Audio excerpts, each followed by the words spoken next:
Shalom dan salam jumpa kepada kita semua. Kembali bersama dengan saya dalam pembelajaran pendidikan agama Katolik dan budi pekerti. Nah, pada pembelajaran kali ini kita masih tetap membahas tema yang sudah lalu, yaitu judulnya masih sama, maksud saya, Yesus mewartakan dan memperjuangkan kerajaan Allah. Bagian B, Yesus mewartakan dan memperjuangkan kerajaan Allah.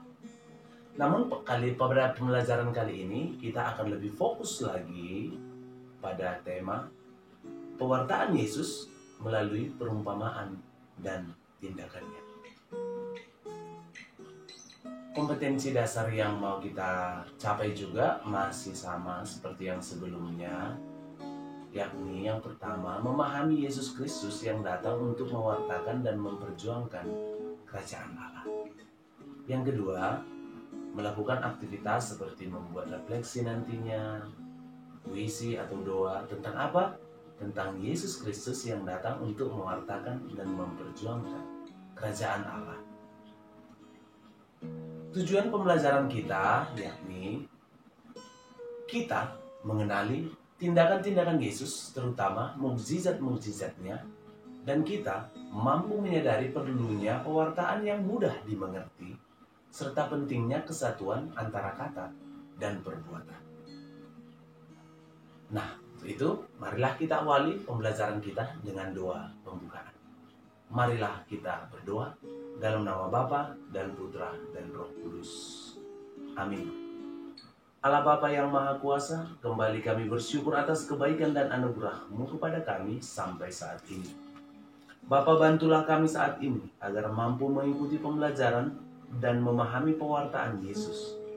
Curahkanlah Roh Kudus atas kami, agar kami mampu setia sebagaimana Putra-Mu setia. Sebab Dialah Tuhan dan pengantara kami, kini dan sepanjang segala masa. Amin. Dalam nama Bapa dan Putra dan Roh Kudus. Amin. Baiklah, kita mulai pembelajaran kita. Pengantarnya begini. Kitab suci Perjanjian Baru memperlihatkan kenyataan yang sangat berbeda antara sikap para pemimpin atau wakil rakyat dengan sikap Yesus dalam perjuangannya mewartakan dan mewujudkan kerajaan Allah. Yesus tidak hanya menyampaikan pengajaran melalui kata-kata maupun perumpamaan saja, melainkan juga melalui tindakan nyata atau melalui tindakan konkret. Perkataan dan perbuatan Yesus merupakan suatu kesatuan yang tak terpisahkan. Boleh kita bandingkan atau kita lihat dalam Matius 11 ayat 5-6. Bisa juga kita lihat dalam Lukas 11 ayat 5-6. Perkataan atau sabda Yesus menjelaskan atau menerangkan perbuatan-perbuatannya. Sebaliknya, perbuatan Yesus mewujud nyatakan perkataannya. Sekali lagi, perkataan atau sabda Yesus menjelaskan atau menerangkan perbuatan-perbuatannya. Sebaliknya, perbuatan-perbuatan Yesus mewujud nyatakan perkataannya. Oke, kita lebih dalam lagi ke pembahasan kita, yakni tentang pengajaran Yesus tentang kerajaan Allah melalui perumpamaan. Untuk itu Bapak meminta kepada kita semua yang mendengar ini, silakan dibaca masing-masing atau dibuka Matius 13 ayat 1 sampai 53. Sekali lagi, silakan dibaca masing-masing Matius 13 ayat 1 sampai 53. Di sana akan banyak kita lihat perumpamaan-perumpamaan yang diajarkan oleh Yesus. Nah, dari bacaan itu, bacaan yang Bapak minta dibaca tadi masing-masing, silahkan nanti dibaca, hendak menjelaskan begini. Dalam banyak kesempatan, Yesus mewartakan kerajaan Allah dengan menggunakan perumpamaan-perumpamaan. Perumpamaan itu diambil dari hal-hal yang sangat dekat dengan dunia pendengarnya. Misalnya dengan menggunakan simbol penabur, biji sesawi, dan lain sebagainya. Yang sesungguhnya, bila Yesus menyampaikan warta tentang kerajaan Allah, Ia berharap agar siapapun yang mendengarnya dapat mengerti kehendak Allah yang tersembunyi di balik perumpamaan tersebut. Dapat kita lihat atau kita bandingkan di ayat 34 sampai 35. Nah, tetapi pewartaan Yesus melalui perumpamaan baru akan dimengerti bila manusia memiliki sikap mau mendengar.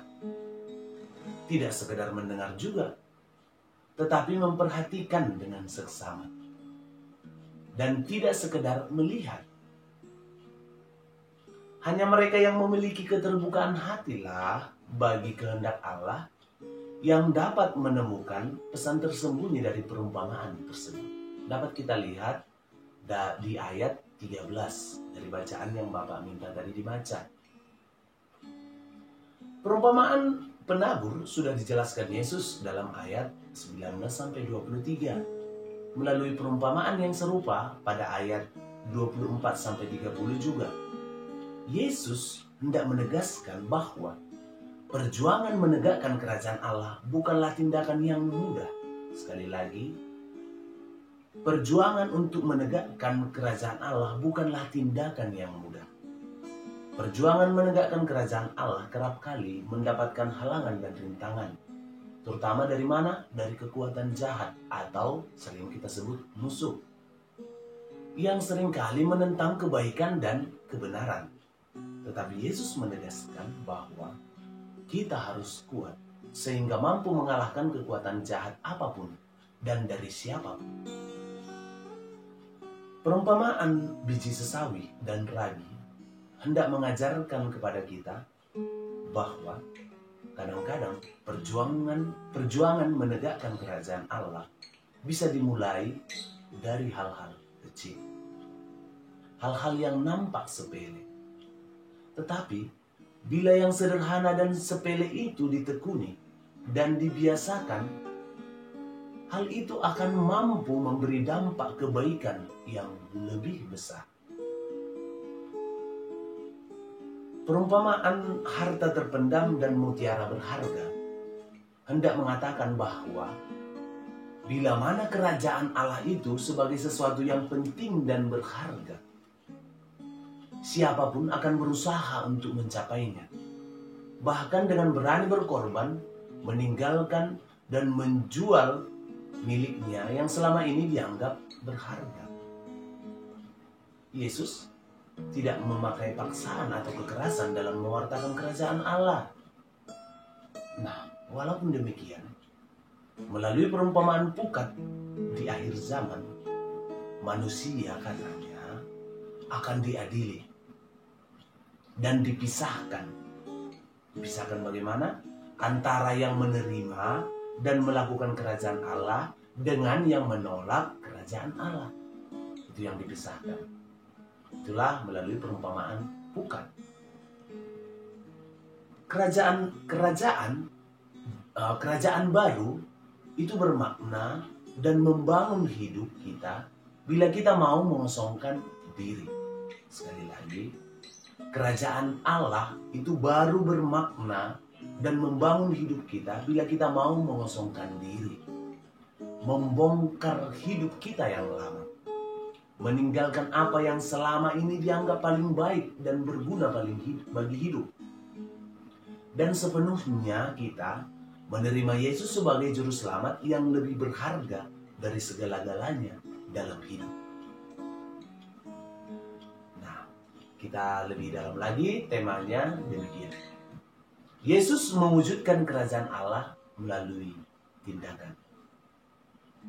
Bapak masih meminta kita untuk membaca masing-masing atau melihat Injil Yohanes bab 11 ayat 17 dilanjutkan ayat 19 sampai 45. Sekali lagi, silahkan dibaca Injil Yohanes bab 11 ayat 17 dilanjutkan ayat 19 sampai 45. Dalam Injil tersebut disampaikan demikian. Sekali lagi judulnya, Yesus mewujudkan kerajaan Allah melalui tindakan. Nah, mau disampaikan dari Injil yang Bapak sampaikan tadi, demikian. Tindakan Yesus yang dikisahkan merupakan peristiwa mukjizat. Yesus membangkitkan Lazarus yang sudah 4 hari mati dan dikuburkan. Orang-orang Yahudi mempunyai keyakinan bahwa kuasa untuk membangkitkan orang mati itu hanya milik Allah. Karena Allah lah yang berkuasa atas kehidupan dan kematian. Maka ketika Yesus mampu melakukan itu, mereka heran. Sekali lagi, ketika Yesus mampu melakukan itu, mereka heran. Injil Yohanes hendak menegaskan bahwa mukjizat Yesus menjadi tanda heran yang membuat orang bertanya, siapa gerangan yang memampukan Yesus bila melakukan hal itu? Bukankah hanya Allah yang bisa melakukannya? Kalau demikian, siapa dia? Tanda heran itu mengantarkan manusia kepada iman akan Allah. Bisa kita bandingkan di ayat 40 dari bacaan yang Bapak bilang tadi, Injil Yohanes. Bahkan lebih dari itu, mereka akhirnya percaya akan Yesus sebagai Mesias utusan Bapa. Dapat kita lihat atau kita bandingkan di ayat 45. Karya keselamatan Allah diwujud nyatakan dalam diri Yesus. Dengan membangkitkan orang mati, Yesus hendak menunjukkan kepada dunia bahwa Allah berkuasa atas hidup dan kematian. Dan bahwa Ia tidak akan membiarkan manusia dikungkung atau dikurung oleh kematian atau dikalahkan oleh kematian. Maka Ia membangkitkannya. Untuk itu, selayaknya lah manusia bersujud syukur atas karya Allah tersebut. Baiklah, sebagai kesimpulan dari pembelajaran kita kali ini, Bapak sampaikan demikian. Dalam mewartakan kerajaan Allah, Yesus tidak hanya berkeinginan agar masyarakatnya memahami konsep-konsep kerajaan Allah saja. Dia tidak ingin itu. Melainkan, Dia berupaya agar masyarakatnya atau pendengarnya dapat melihat sendiri tanda-tanda kehadiran kerajaan Allah itu, dan terutama merasakan sendiri pengalaman akan Allah yang hadir dan menunjukkan kuasanya yang menyelamatkan. Bagi Yesus, kerajaan Allah bukan sekedar janji-janji di masa depan, melainkan realitas yang bisa dihadirkan dan dirasakan di dunia, sambil menunggu kepenuhannya pada akhir zaman. Demikian pembelajaran kita hari ini. Semoga kita dapat memahaminya. Semoga kita dapat memasukkannya ke dalam pikiran kita sebagaimana yang telah diajarkan Yesus. Semoga kita juga mampu menyelaraskan apa yang kita sampaikan, apa yang kita ucapkan dengan apa yang kita lakukan. Untuk itu, marilah kita berdoa. Dalam nama Bapa dan Putra dan Roh Kudus. Amin. Allah Bapa yang Maha Kuasa, syukur bagimu atas penyertaan-Mu bagi kami hingga saat ini. Kami sungguh bahagia ya Bapa, karena pembelajaran kali ini. Semoga kami semakin mampu menyelaraskan perkataan dan tindakan sebagaimana diteladankan oleh Kristus Putra-Mu. Sebab Dialah Tuhan dan pengantara kami, yang hidup bersama dengan Engkau dalam persekutuan dengan Roh Kudus, Allah kini dan sepanjang segala masa. Amin. Dalam nama Bapa dan Putra dan Roh Kudus. Amin.